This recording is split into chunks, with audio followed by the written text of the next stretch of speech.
It's strange how a single sentence can cut deeper than a knife. You can't even pay your own rent, Olivia. What have you done with your life? That was my father's voice, slicing through the sound of clinking glasses and fake laughter. Mom didn't miss a beat, she smirked, tilting her wine glass like this was entertainment. You're almost 30, she said, and still living like a child. Maybe if you'd married someone successful, we wouldn't be embarrassed at family dinners. If your own family has ever mocked you, stay with me.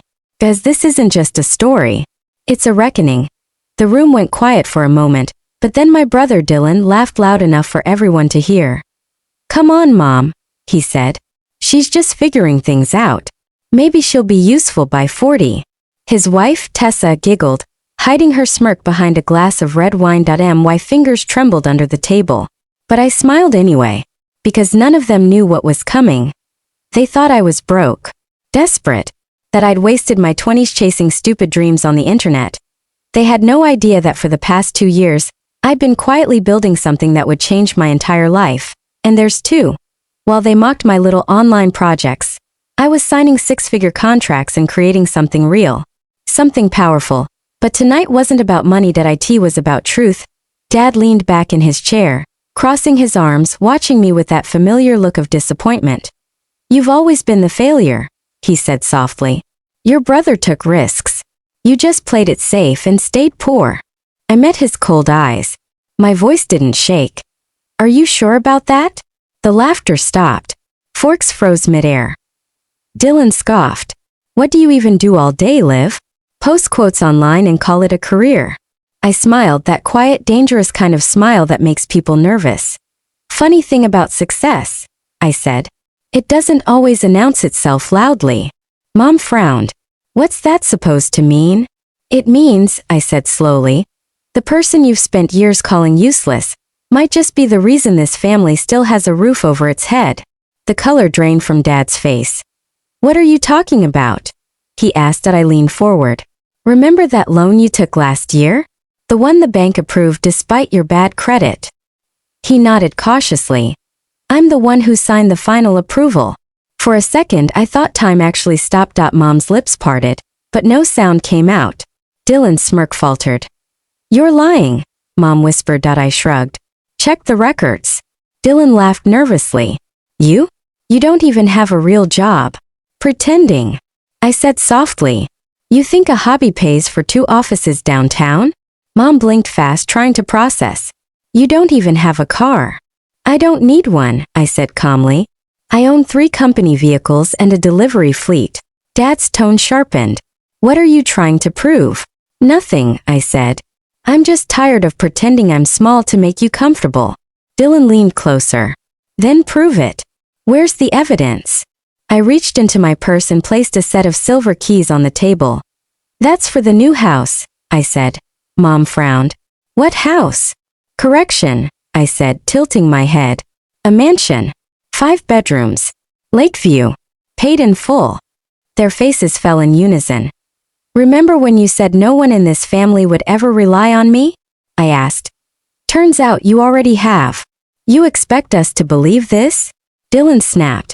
You're lying just to humiliate us. I leaned closer. You humiliated me for years, and I stayed silent. But the thing about underdogs, we always rise when you least expect it. Dad clenched his fists. You're bluffing. Am I? I whispered. Check the name on your mortgage. He did. And the look on his face when he saw my name, I'll never forget it. Your name's on the deed, he stammered. Mom gasped. Dylan's grin disappeared completely.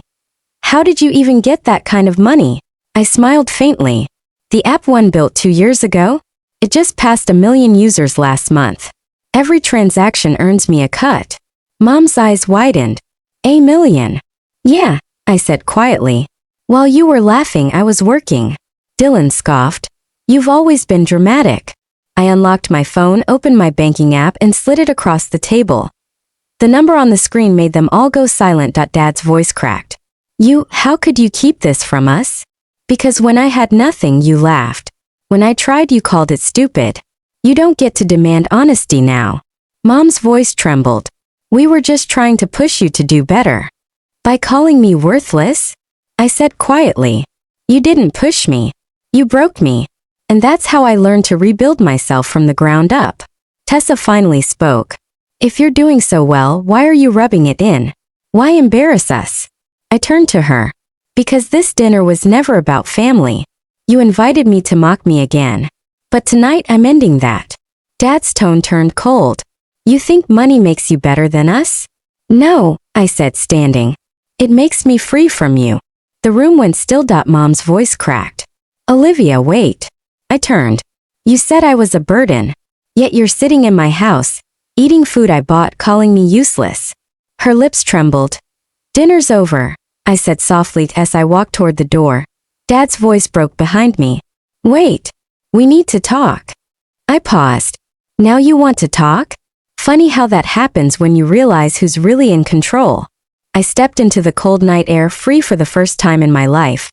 But freedom has a price. The next morning I woke up to a flood of messages. 10 missed calls from Mom. A text from Dylan, we need to meet. It's about the house. My stomach twisted. I knew that tone, and an envelope was taped to my door. A legal notice. My own family had filed a petition claiming I'd stolen the property. I laughed bitterly. So this is love, huh? Then my phone rang. It was Dad. Olivia, we didn't want to do this, he said, pretending to sound calm. You tricked us. You're trying to humiliate your own blood. I didn't trick anyone, I said coldly. You just can't stand that I succeeded without you. Then prove it, he snapped. Court's in 2 days. Bring your evidence. The line went dead. 2 sleepless nights. Dozens of documents. Every contract, every receipt, every wire transfer.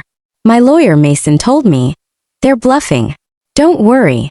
But I knew my family, they'd rather lie than lose. The day of the hearing they showed up smiling, as if this was some kind of show. Dylan whispered something to Dad, and they both chuckled. The judge called my name. Miss Hayes, how do you plead? Not guilty, I said firmly. Their lawyer stood tall. Your Honor. This woman deceived her parents and transferred ownership fraudulently. Mom wiped fake tears.